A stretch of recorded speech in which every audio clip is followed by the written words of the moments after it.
ये दिन था 20 दिसंबर 2020 का, जब एक 30 फुट की बोट बहामस आइलैंड से फ्लोरिडा की तरफ रवाना हुई और इस बोट में 20 पैसेंजर्स सवार थे।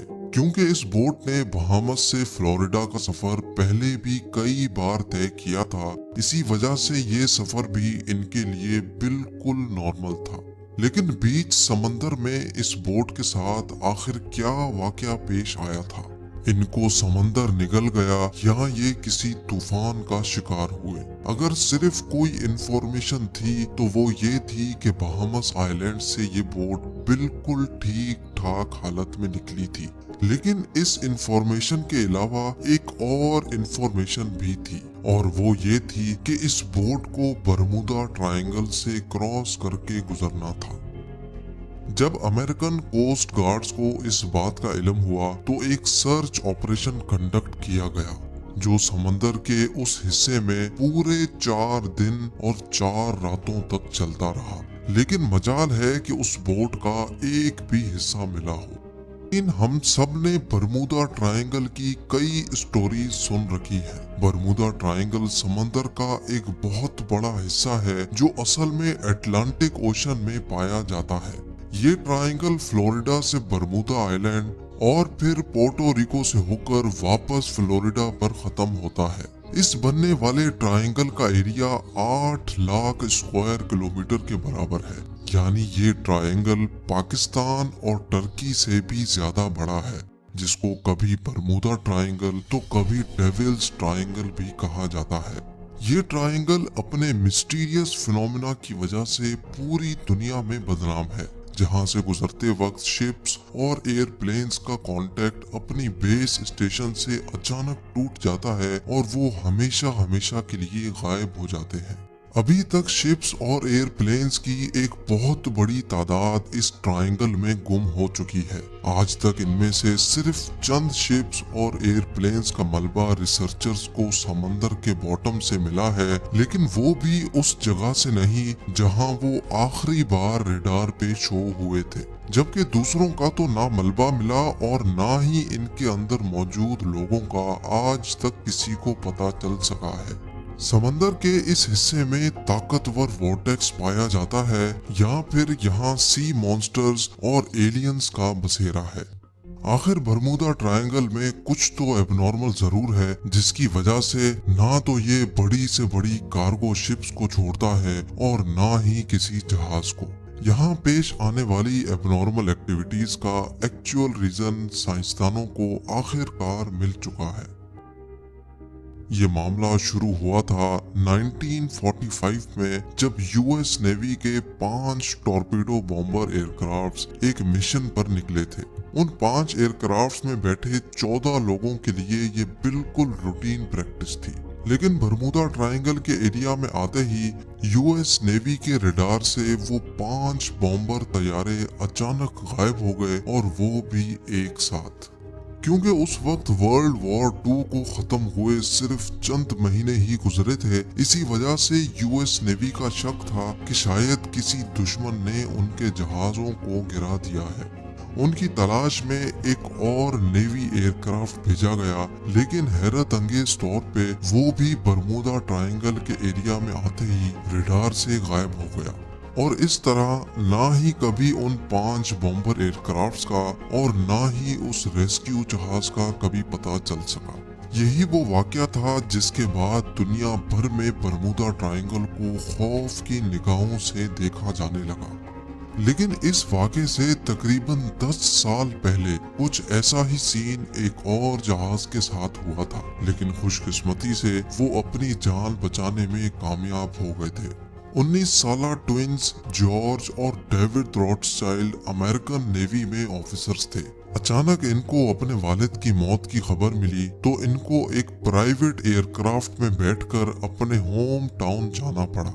अभी जहाज को बरमूदा ट्रायंगल के समंदर के ऊपर पहुंचे सिर्फ 20 मिनट ही गुजरे थे कि पायलट ने इनको बताया कि जहाज के तमाम इंस्ट्रूमेंट्स काम करना छोड़ गए हैं। ना ही पायलट को फ्यूल का अंदाजा था, ना ही उसका रेडियो काम कर रहा था, और ना ही उसको ये मालूम था कि इस वक्त वो किस डायरेक्शन में जा रहा है। इन दोनों भाइयों का कहना था कि इतनी ऊंचाई से भी हमें ना ही कोई शिप नजर आ रही थी और ना ही जमीन का छोटा सा भी हिस्सा। दूर दूर तक सिर्फ पानी और सिर्फ पानी नजर आ रहा था। इतने में पायलट के पसीने छूटना शुरू हो गए और वो बेहोश हो गया। लेकिन खुशकिस्मती थी कि जहाज में को पायलट भी मौजूद था जिसने जहाज का कंट्रोल संभाल लिया और चंद घंटों की इस खौफनाक परवास के बाद आखिरकार उनको जमीन नजर आ गई जहां जहाज को इमरजेंसी लैंड कर लिया गया। कई सालों के बाद जब बरमूदा ट्रायंगल अपने मिस्टीरियस वाकयात की वजह से मशहूर हुआ, तब इन दोनों भाइयों को पता चला कि ये खुद इस चीज का शिकार हुए थे और खुशकिस्मती से बच भी गए। 2015 में एल्फारो नाम की एक कार्गो शिप फ्लोरिडा से प्योर्टो रिको जा रही थी जो 1 अक्टूबर 2015 वाले दिन रडार से गायब हो गई। यूएस कोस्ट गार्ड्स और एयरफोर्स ने एक कंबाइंड सर्च ऑपरेशन किया और पूरे 1 महीने की सर्च के बाद एल्फारो सतह समंदर से 15,000 फीट नीचे समंदर के बॉटम पर पाई गई। शिप के कैप्टन से जब आखिरी कांटेक्ट हुआ था तब ऐसा लग रहा था जैसे शिप में पानी आ चुका है और वो एल्फारो से होने वाला आखिरी कांटेक्ट था। 23 फेब 2017 को टर्किश एयरलाइंस का एक जहाज फ्लाइट TK-183 क्यूबा के शहर हैवाना में लैंड करना था और इसी वजह से उसको बरमूदा ट्रायंगल के ऊपर से गुजरना पड़ा। लेकिन अचानक पायलट ने कंट्रोल टावर को रिपोर्ट किया कि जहाज बिल्कुल एबनॉर्मल बिहेव कर रहा है, जिसकी वजह से पायलट ने फौरन जहाज का रुख बदल दिया और हैवाना के बजाय डॉलेस एयरपोर्ट पर जहाज को लैंड कराकर 440 पैसेंजर्स की जान बचा दी। इस तरह के और कई इंसिडेंट्स बरमूदा ट्रायंगल की हदूद में पेश आ चुके हैं। कई तो इंसिडेंट्स रिपोर्ट हुए जिनकी लिस्ट विकिपीडिया पर मौजूद है, लेकिन चंद इंसिडेंट्स तो ऐसे भी थे जो आज तक कभी रिपोर्ट नहीं हुए। 1967 में क्रिसमस वाले दिन एक अमेरिकन बिजनेसमैन जिसका नाम बुर्राक था अपनी लग्जरी यॉट में मियामी बीच की सैर को निकला। लेकिन थोड़ी ही देर बाद बीच गार्ड्स को बुर्राक की कॉल आई और उसने बताया कि उसकी यॉट की किसी ठोस चीज से टक्कर हुई है। जब गार्ड्स वहां पहुंचे तो ना ही उनको कोई यॉट मिली और ना ही बुर्राक का कोई नामो निशान था। वल्लाह आलम समंदर में कौन सी चीज से उसकी टक्कर हुई थी, ये राज बुर्राक के साथ ही हमेशा के लिए दफन हो गया।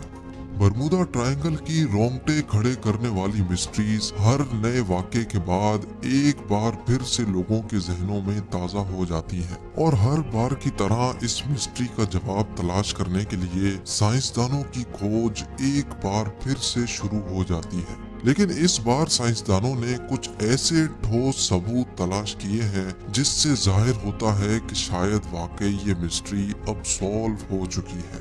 यूनिवर्सिटी ऑफ कोलोराडो से ताल्लुक रखने वाली एक अमेरिकन साइंटिस्ट की टीम ने सैटेलाइट से बरमूदा ट्रायंगल की कड़ी जांच की, जिसमें उनको कुछ ऐसा देखने को मिला जो शायद आज से पहले किसी ने भी नहीं देखा था। उन्होंने नोटिस किया कि बरमूदा ट्रायंगल के ऊपर कुछ ऐसे क्लाउड्स बन रहे हैं जो ना ही स्क्वायर हैं और ना ही सर्कल, बल्कि ये क्लाउड्स हेक्सागोन की शक्ल जैसे हैं और इनका साइज 88 किलोमीटर जितना बड़ा होता है। एक्सपर्ट टीम का मानना है कि शायद ये क्लाउड्स कोई आम क्लाउड्स नहीं बल्कि ये एयर बॉम्ब क्लाउड्स हैं। यानी जब ये अजीब किस्म के बादल बनते हैं तो इनके नीचे बहुत ही तेज हवा के झोंके चलते हैं जिनकी स्पीड 250 किलोमीटर पर आवर तक पहुंच सकती है। हवा के इन झोंकों की स्पीड इतनी तेज होती है कि ना ही इनमें कोई हवाई जहाज आसानी से उड़ सकता है और इनकी वजह से पानी में जो लहरें बनती हैं ना ही उनमें कोई बड़ी से बड़ी शिप तैर सकती है। साइंसदानों का कहना है कि शायद बरमूदा ट्रायंगल में होने वाले हादसात की ये भी एक वजह मानी जा सकती है। उम्मीद लोग भरपूर लाइक और शेयर करेंगे। आप लोगों के प्यार भरे कमेंट्स का बेहद शुक्रिया। मिलते हैं अगली शानदार वीडियो में।